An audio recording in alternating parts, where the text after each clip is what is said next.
Hi, I hope that you're not hungry yet, because some of the images that will be presented might open your appetite. Let's start from the top. My practicum placement takes place in home or community-based settings, working with children and young adults with autism spectrum disorder and other diagnoses. As a practicum student at Best Behavior Inc., my role is to facilitate one-to-one ABA therapy sessions with children and collect data.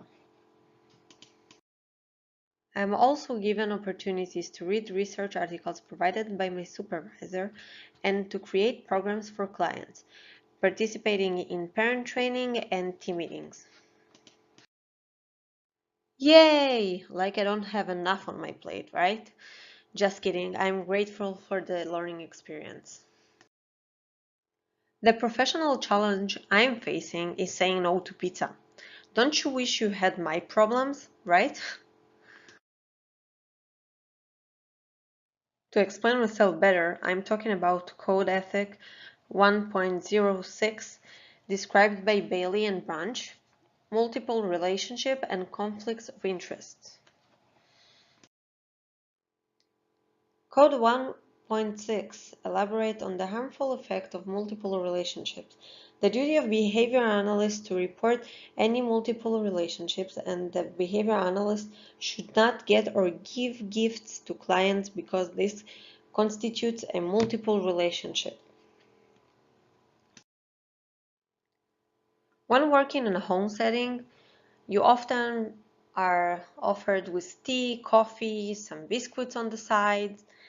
If it's Halloween, you offered candy, and so on. So my case scenario talks about during play dates where I'm trying to help my client to engage in communication and other social behaviors with peers. The mom ordered pizza for the kids and set the table for the senior therapist and myself as well.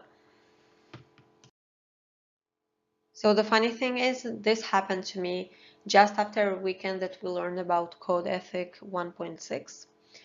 And it made me think, and I decided to refuse the slice of pizza. Later on, I decided to ask my supervisor what should I have done, and for the future, what should I do in those situations. And she reminded me that we're in a home setting and it's looking more natural for everyone to engage in the eating instead of sitting and recording data. So it was really up to me. If I wanted a slice of pizza, I could have taken it. There was no harm in doing so. So after refusing the slice of pizza and talking to my supervisor, when I looked at the metric of categories in Bailey and Barnes text to determine the level of complicity and the resources required to solve the issue, I was going back and forth. It was clear to me that it's not level 3 to 6 ethic issue because there is no harm to the client. It could harm our professional relationship.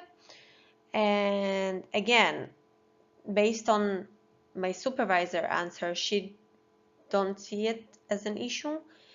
But somehow after that weekend that we learned about code 1.6, I did feel that there is an issue and a potential for a multiple relationship.